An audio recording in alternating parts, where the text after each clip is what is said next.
Hello student, आज हम discuss करेंगे चैप्टर 6 क्लास 12th में अपना next topic that is property of genetic material. इससे पिछले लेक्चर में हमने ये प्रूव किया था, ग्रिफिथ का एक्सपेरिमेंट था, ग्रिफिथ के बाद मैक्लियोड और मैकार्टी का था, उसके बाद हर्शी और चेस का जो एक्सपेरिमेंट आया था उससे ये वेरीफाई हुआ, ये प्रूव हुआ कि जो जेनेटिक मटेरियल है वो डीएनए होता है।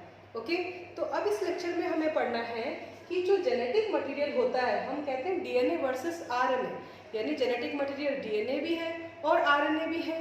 तो एक तो उन दोनों में क्या डिफरेंस होता है वो समझना है, और दूसरा कि जो भी जेनेटिक मटेरियल होता है उसको कौन से क्राइटेरिया फॉलो करने चाहिए और उसमें क्या क्या स्पेशल फीचर्स होने चाहिए।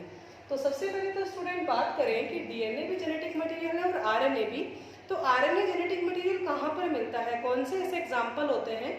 तो हम आरएनए जेनेटिक मटेरियल है इसके लिए कह सकते हैं टीएमवी, जो हम क्लास 11th में भी पढ़ते हैं कि जो टोबैको मोज़ेक वायरस होता है वो भी एक, उसके अंदर जेनेटिक मटेरियल होता है वो आरएनए होता है। आप एचआईवी वायरस की बात करते हो, रेट्रो वायरस की, उसके अंदर भी जेनेटिक मटेरियल आरएनए होता है। तो इस तरह से जो वायरसेस होते हैं उसमें जेनेटिक मटेरियल कौन सा होता है? आरएनए होता है।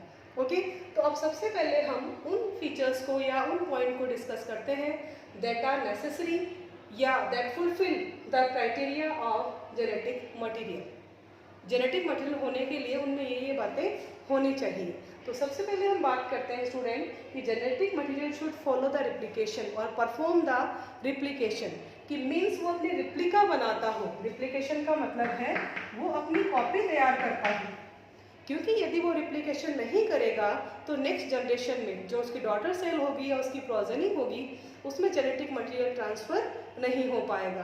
तो पहली कंडीशन जो कंप्लीट होनी चाहिए, जो फुलफिल होनी चाहिए जेनेटिक मटेरियल की तरफ से, वो ये कि जेनेटिक मटेरियल रिप्लिकेशन को परफॉर्म करे, मीन्स अपनी कॉपी खुद बनाए ताकि जेनेटिक इंफॉर्मेशन आगे जा सके। उसके बाद है कि वो स्टेबल हो, यानी कि जो रिएक्टिविटी हो उसकी वो थोड़ी कम हो, क्योंकि लेस रिएक्टिव होगा तो मोर स्टेबल होगा। ओके, तो स्टेबिलिटी होना क्यों जरूरी है? क्योंकि स्टेबल नहीं होता यदि तो उसके डिग्रेड होने के चांस बहुत ज़्यादा होते हैं, और यदि जेनेटिक मटेरियल डिग्रेड हो जाता है तो फिर इंफॉर्मेशन आगे कैरी नहीं होती।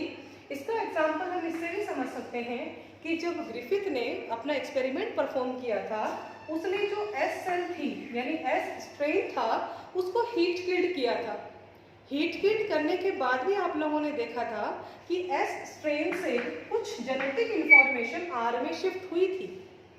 तो इसका मतलब क्या हुआ कि हीट किल्ड करने के बाद भी वो जो जेनेटिक मटेरियल है वो स्टेबल रहा, वो डीफॉर्म्ड या डिस्ट्रॉय नहीं हुआ। तो ये प्रूव होता है कि जेनेटिक मटेरियल स्टेबल होगा तो हमारे पास रिजल्ट भी अच्छे आएंगे, और ये कंडीशन है जो कंप्लीट होनी चाहिए।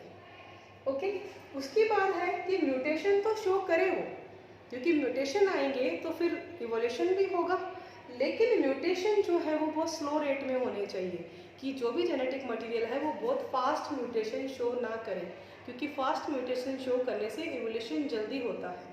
ओके, तो यहाँ पर ये कंडीशन भी रहेगी कि म्यूटेशन जो हो वो स्लो रेट में हो। फोर्थ जो कंडीशन फुलफिल हो वो ये हो कि जो जेनेटिक कैरेक्टर आके ट्रांसफ़र होते हैं वो जो कैरेक्टर हो वो मेंडेलियन कैरेक्टर की फॉर्म में, यानी कोई भी कैरेक्टर अपने आप को ट्रांसफ़र करेगा तो वो मेंडेलियन कैरेक्टर की फॉर्म में अपने आप को ट्रांसफ़र करे। उसके अलावा हम ये भी कह सकते हैं कि जो बेस पेयरिंग होती है वो कॉम्प्लीमेंट्री होनी चाहिए। जैसे आप डीएनए की बात करते हैं तो डीएनए में जैसे एडेनोसिन थाइमिन के साथ ही जुड़ता है, तो आपके पास यदि एक स्ट्रैंड हो तो दूसरी स्ट्रैंड आप ऑटोमेटिक उसकी बना सकते हैं, या डीएनए खुद भी यदि सिंगल स्ट्रैंडेड रह गया हो तो अपनी डबल स्ट्रैंडेड हो जाएगा, क्योंकि वो कॉम्प्लीमेंट्री बेस पेयरिंग शो करेगा। तो ये सारे फीचर्स हैं एक जेनेटिक मटेरियल में होने चाहिए। अब उसके बाद स्टूडेंट नेक्स्ट बात करते हैं कि जेनेटिक मटेरियल डीएनए भी है और आरएनए भी है, फिर इन दोनों में क्या मेन डिफरेंस होते हैं और कौन सा प्रीडोमिनेंट है। आपसे बात की जाए कि डीएनए और आरएनए में से प्रीडोमिनेंट मटेरियल क्या है, तो हम कहेंगे DNA is predominant material, genetic material. क्यों?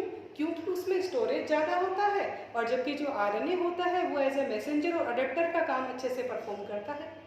तो इसलिए दोनों की ही अपनी अपनी वेटेज है, अपनी अपनी जगह। तो अब हम देखते हैं स्टूडेंट डीएनए और आरएनए में बेसिक डिफरेंस क्या होते हैं। सबसे पहले हम बात करें कि डीएनए का फुल नेम है डीऑक्सीराइबोस न्यूक्लिक एसिड, यानी वो न्यूक्लिक एसिड जिसमें जो शुगर होती है वो डीऑक्सीराइबोज होती है। पेंटोज तो शुगर होती है बट डीऑक्सीराइबोज यानी एक ऑक्सीजन कम होता है, जबकि जो आरएनए होता है उसमें शुगर कौन सी होती है, राइबोज शुगर होती है। ओके, सेकेंड डिफरेंस की बात करें स्टूडेंट तो बेस पेयरिंग की बात करते हैं तो डीएनए में एडिनोसिन के साथ हमेशा थाइमिन जुड़ता है, लेकिन आरएनए में क्या होता है, थाइमिन को रिप्लेस कर दिया जाता है यूरासिल से।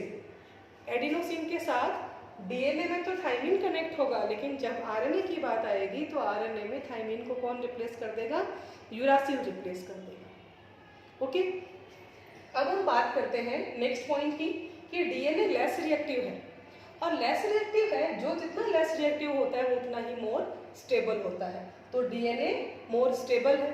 अब यहाँ पर अपोजिट बात करें कि आरएनए के लिए, तो यहाँ पर लेस रिएक्टिव था, लेकिन आरएनए क्या होता है, मोर रिएक्टिव, और मोर रिएक्टिव होने के कारण उसकी जो स्टेबिलिटी होती है वो क्या होती है, कम, कि वो जो स्टेबल होता है वो कम होता है। ओके, और हमें जेनेटिक मटेरियल कैसा चाहिए, जो स्टेबिलिटी शो करे। उसके बाद में म्यूटेशन की बात पे आते हैं, तो यहाँ पर हम कहते हैं कि जो डीएनए होता है वो म्यूटेशन तो शो करता है बट स्लो म्यूटेशन, मीन्स की म्यूटेशन रेट बहुत कम होती है, और जैसे स्टूडेंट आप वायरस की तरह मूव करते हो तो इनमें म्यूटेशन रेट बहुत ही फास्ट होती है, और उसके कारण ये इवॉल्व भी ज़्यादा जल्दी से होते हैं। ओके, म्यूटेशन का मीनिंग होता है उनकी जेनेटिक स्ट्रक्चर में चेंज आ जाना, तो म्यूटेशन तो दोनों शो करेंगे बट डीएनए स्लो करता है और आरएनए फास्ट करता है। अब उसके बाद स्टूडेंट बात करते हैं स्टोरेज की। डीएनए जो होता है वो स्टोरेज के लिए गुड है, जबकि जो आरएनए होता है वो ट्रांसमिशन करता है जेनेटिक इन्फॉर्मेशन का, तो वो उसके लिए एक अच्छा सोर्स होता है, क्योंकि आरएनए प्रोटीन बनाता है और प्रोटीन ही कैरेक्टर को एक्सप्रेस करते हैं। जैसे कि हमने सेंट्रल डॉगमा पढ़ा था कि डीएनए से डीएनए रिप्लिकेशन, डीएनए से आरएनए बनना ट्रांसक्रिप्शन, और आरएनए से प्रोटीन बनना होता है ट्रांसलेशन। तो जो आरएनए होता है, मैसेंजर आरएनए होता है, वो प्रोटीन का फॉर्मेशन करता है। तो ये स्टूडेंट हमारा था about properties of genetic material, कि कौन कौन से क्राइटेरिया फॉलो करें, और डीएनए वर्सेस आरएनए कि दोनों में डिफरेंस क्या होता है। तो लास्ट में जो कंक्लूड करते हैं हम वो ये करते हैं कि डीएनए और आरएनए दोनों ही जेनेटिक मटेरियल है, बट जो डीएनए होता है वो स्टोरेज के लिए बेटर है, और जो आरएनए होता है वो ट्रांसमिशन करता है कैरेक्टरिस्टिक्स की, उसके लिए गुड होता है। तो ये था स्टूडेंट अपना topic about properties of genetic material and DNA versus RNA. Thank you student.